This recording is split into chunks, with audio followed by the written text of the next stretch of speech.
नमस्कार, news one India देख रहे हैं आप। मैं हूं आपके साथ पूजा अग्रवाल और शाम के 5 बजते ही वक्त हो चुका है डिबेट का और मुद्दा काफी गंभीर, काफी बड़ा है। उत्तर प्रदेश में अवैध मदरसों पर लगातार एक्शन लिया जा रहा है और इस पर मौलानाओं को टेंशन हो रही है। यूपी में अवैध मदरसों पर लगातार योगी सरकार का बुलडोजर जमकर गरज रहा है। पीला पंजा अवैध अतिक्रमण से आजादी दिला रहा है, लेकिन अवैध अतिक्रमण से आजादी मौलाना अरशद मदनी को पसंद नहीं आ रहा है। जी हां, मौलाना अरशद मदनी ने अवैध मदरसों के खिलाफ एक्शन पर आपत्ति जताई है।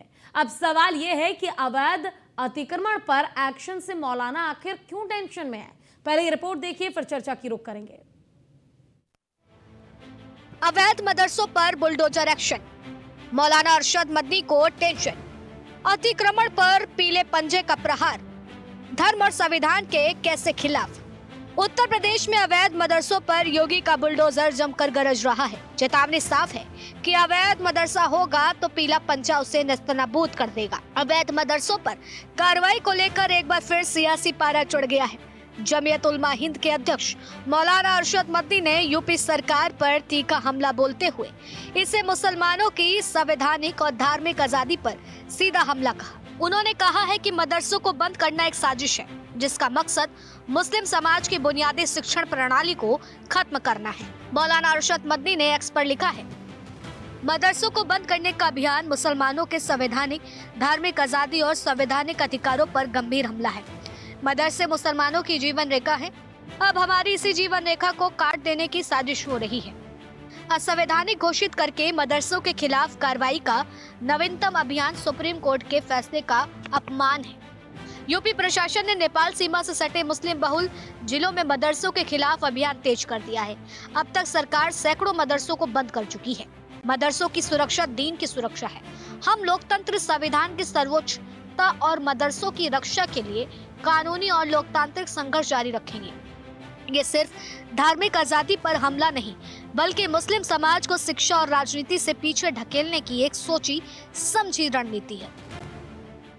जो मदरसे हैं जिनको नोटिस दिए गए हैं वो यूपी के मशरकी पूर्वी अदरा के अंदर हैं, तो हमने इनको लखनऊ में न बुला करके, मुरादाबाद में न बुला करके इनको उन्हीं जगहों के ऊपर बुलाया है जो बहराइच और गोरखपुर और बस्ती से करीब थे। तो हमने यहाँ किया, तो इसका मतलब यही है कि वो सब लोग जमा हो जाएं।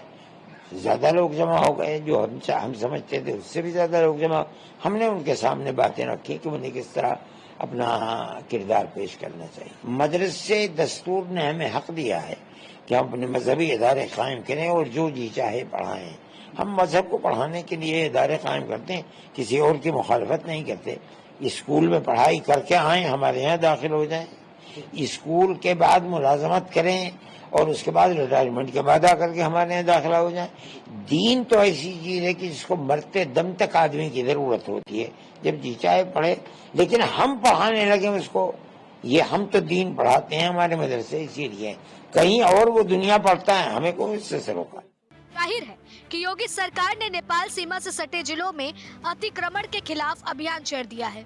बीते दिनों में इस अभियान ने ऐसी रफ्तार पकड़ी है कि कुछ ही दिनों में कई अवैध मस्जिद, मज़ारे और मदरसों को ध्वस्त कर अतिक्रमण से मुक्त कराया गया है। अवैध मदरसों पर कहां प्रहार, बहराइच, श्रावस्ती, महाराजगंज, सिद्धार्थनगर, पीलीभीत, लखीमपुर खीरी, इन जिलों में प्रशासन की जांच के बाद बुलडोजर एक्शन हुआ, क्योंकि दावा किया गया कि हाल ही में नेपाल सीमा के सटे इलाकों में अवैध मदरसों की संख्या बढ़ी है, जो डेमोग्राफी के बदलाव की साजिश की ओर इशारा कर रहे थे। यही वजह है कि अवैध मस्जिदों और मदरसों को बुलडोजर से हटाया जा रहा है। जाहिर है कि अक्टूबर 2024 से सुप्रीम कोर्ट की बेंच, जिसकी अध्यक्षता तत्कालीन मुख्य न्यायाधीश डीवाई चंद्रचूड़ ने की थी, उस बेंच ने मदरसों पर कार्रवाई को लेकर जारी नोटिस पर रोक लगा दी थी। बावजूद इसके यूपी सरकार का अभियान बदस्तूर जारी है। इस मुद्दे पर अब तक यूपी सरकार की तरफ से कोई आधिकारिक प्रतिक्रिया नहीं आई है, लेकिन मदनी के बयानों ने सियासी हलकों में नई बहस को जन्म दे दिया है। सवाल यह है कि क्या सुप्रीम कोर्ट के आदेशों के बावजूद मदरसों के खिलाफ कार्रवाई जारी रखना संवैधानिक व्यवस्था को ठेंगा दिखाना नहीं है? मौलाना मदनी के आरोपों ने यूपी सरकार के इरादों पर गंभीर सवाल खड़े किए हैं। क्या यह सिर्फ कानून व्यवस्था या शिक्षा व्यवस्था का मामला है, या फिर सच में मुस्लिम समाज को हाशिए पर डालने की गंभीर साजिश? सवाल ये भी है कि अगर अवैध मदरसों पर एक्शन हो रहा है तो फिर अरशद मदनी को क्यों दर्द हो रहा है? Bureau report, news 1 India.